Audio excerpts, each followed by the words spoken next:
This often overlooked nation is the oldest in Europe, having had the same boundaries since 1139. Unfortunately, however incredibly fun-packed Portugal is, it's also possible to get into some trouble if you're not careful. So here are 5 things not to do in Portugal.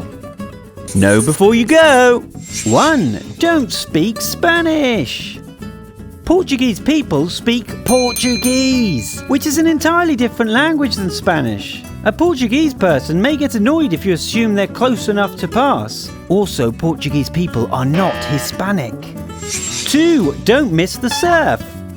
Not only does Portugal have some of the world's best beaches, it's also got one of the most surf-friendly coastlines in the world!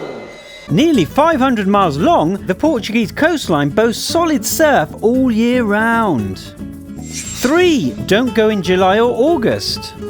These 2 months are the hottest and busiest months of the year. If you plan to visit during the off-season, you'll find the prices more agreeable and the beaches a little less crowded. 4. Don't get suckered by a terrible fado show. There are lots of places that claim to offer dinner and a fado show, and they'll charge you an arm and a leg for a mediocre experience. If you look around, however, you can find some truly talented performers who do shows for cheap or even free. 5. Don't forget Coimbra.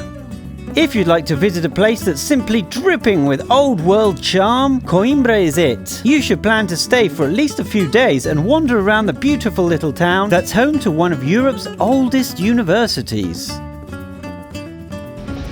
Where do you want to know what not to do in next? Comment below!